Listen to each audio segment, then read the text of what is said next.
Hey viewers, this is Sky-Fi Audio from Glen Rock, New Jersey. Today we've got a cool amplifier from McIntosh, the 2152. As you can see, it's a tube amplifier. Came out about a few years ago, and it was named as the 70th anniversary edition, as you can see here. So the 2152 is the moniker usually represents as the number of channels and the power. So this is a 2-channel, 150 watt per channel tube piece.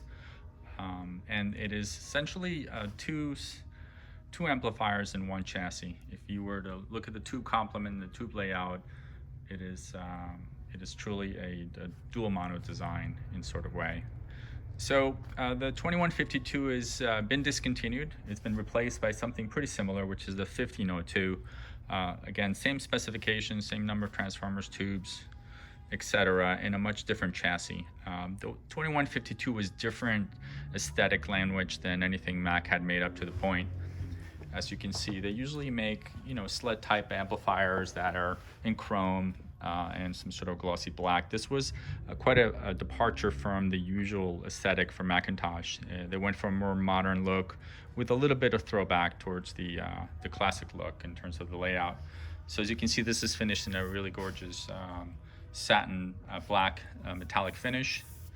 The transformers have a little bit of a texture to them with extrusions for the housings. And then on the side, as you can see, it's got a carbon fiber application on it, which is just an applied carbon fiber look sheet on top of the steel behind it. It's a sizable amplifier in terms of depth. It's got to be 2 feet deep, so it doesn't fit on most racks. You'd have to probably place it in its own floor stand or something similar. But it's a good looking amplifier, and now that it's gone, no longer in production, this will surely become a collector piece, as many of the anniversary models from McIntosh have over the years. So I thought I'd go over some of the basic operation and some of the design features on it. So from a technical point of view, it's as I mentioned, 150 watts utilizing 4 KT88 output tubes per side. And that's these guys here. So if you split the amplifier down the middle, left channel, right channel, these 4 KT88 output tubes are generating the 150 watts. And then the line stage tube amplifiers are right here, and it uses a complement of a total of 4 12AX7As and 12 AT7s. And the duties are divided into 2 groupings. The AX7As handle the balanced input amplifiers, and then the 12 AT7s are really the voltage and driver amplifiers. Now the transformers are unity coupled, just like a lot of McIntosh amplifiers. And to keep things safe, they employ the typical Sentry monitoring, which is essentially this intelligent monitoring system that will shut things down when excessive output current is detected. And that can happen from many things. It can happen from shorting the output terminals. It can happen from having a bad tube fail. And the neat thing is that they've utilized the lighting on these little tubes here in the front to represent its sort of health status. So right now it's set to blue. We have the ability to manually change it to green. More interestingly, when you first power up the unit, it will go through a sequence of yellow lighting on them to indicate the status of the amplifier. So right now it's booting up. It'll go from middle to the outside, and if it detects any sort of anomaly in the current draw, the color will change to red. Same with the short. If you short your output terminals, these tubes will go red, indicating which of the particular channels has had the failure. You can also set it to off in case you are in maybe a home theater environment or like to listen with the lights pretty dimmed. So when it is set to off, you will notice that the natural glow of the tubes is visible. Everything else that I've shown you, both this green and blue settings, are actually generated by LEDs. They're not generated by the actual tubes themselves, as you might think. Going back to sort of format, it is a pretty heavy amp. It's 125 pounds without the box. So they were nice enough to provide a sort of handle in the back here to help maneuver these amplifiers. So it is a two-man lift, and most of the weight is situated in the back, so you'd have to be really careful at moving this around. Probably one man in the back and someone in the front supporting the front chassis.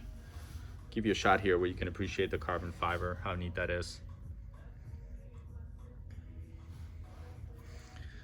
The other sort of design feature worth noting is the fact that they don't use, in this model in particular, they're not using any transistors in the signal path. They're using an entire tube complement for handling the balanced audio section and all the signal path. There are no transistors, which lends this to be a little bit noisier than your average McIntosh amplifier. But a lot of audiophiles will tell you that it's a good sacrifice. It's worth having a little bit more of a noise floor in exchange for no transistors in the signal paths, especially since the person buying this is really probably going to be a tube roller or someone really interested in the fact that it is a tube amplifier. So avoiding transistors is a nice design feature. All right, let me shut it down and show you the back of this amplifier.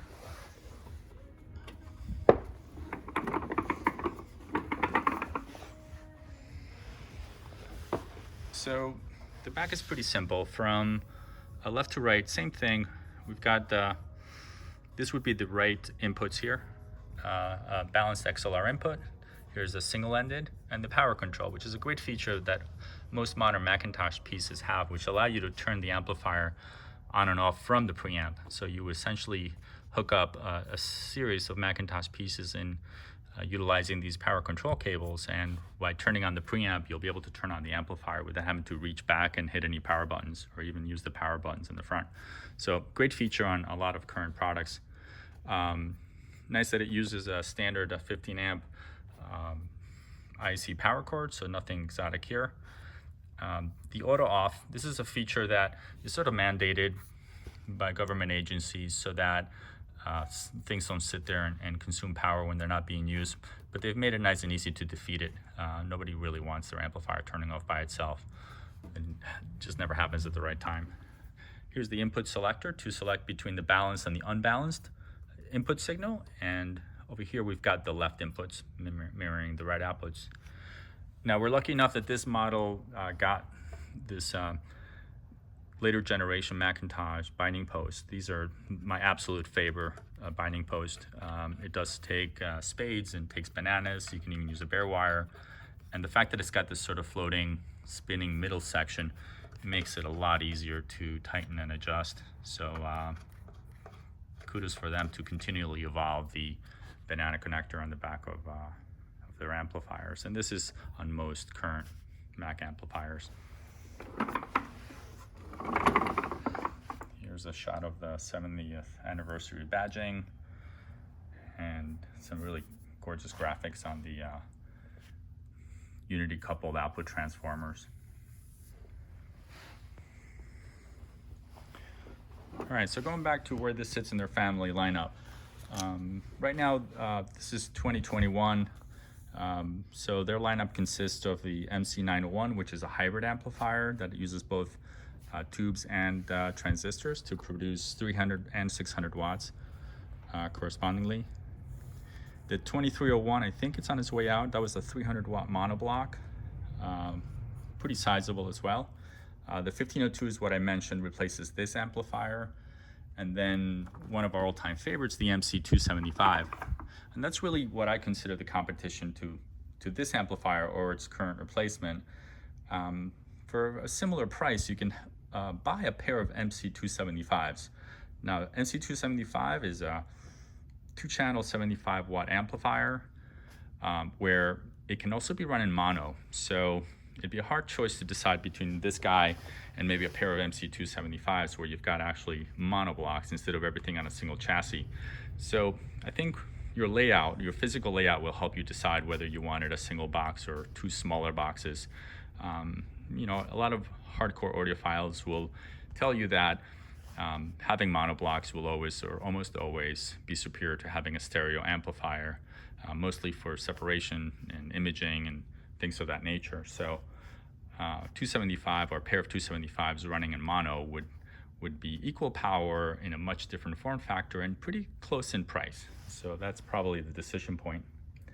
Oh, another cool feature that you see on all the current Mac amplifiers, they've got this sort of chimney design here that helps cool the tube. Obviously the tubes run pretty hot, hot to the touch where you can burn yourself. But they've got this sort of convection cooling method where they route air, or convection heat really pulls air through the bottom of the chassis and out the top, which helps kind of keep things from overheating or prematurely wearing out the tubes. That's a really nice feature on a lot of these Mac amplifiers of late. All right, I think that covers everything. This is Sky-Fi Audio from Glen Rock, New Jersey. Please visit our website, skyfiaudio.com. We've got hundreds and hundreds of cool items. Just to give you a preview or a sneak peek at our shop today, you know, we've got crazy things. Here we've got a Mark Levinson transport from the 80s, top of the line VPI, some Bowers and Woodkins waiting for the next owners. A lot of cool products, tons of turntables and McIntosh pieces and exotic stuff from France. So please subscribe to our channel if you like these sort of videos. It'll keep us motivated to keep bringing them to you. And drop us a note if you've got more input or suggestions or intelligence on these amplifiers. And thanks for watching.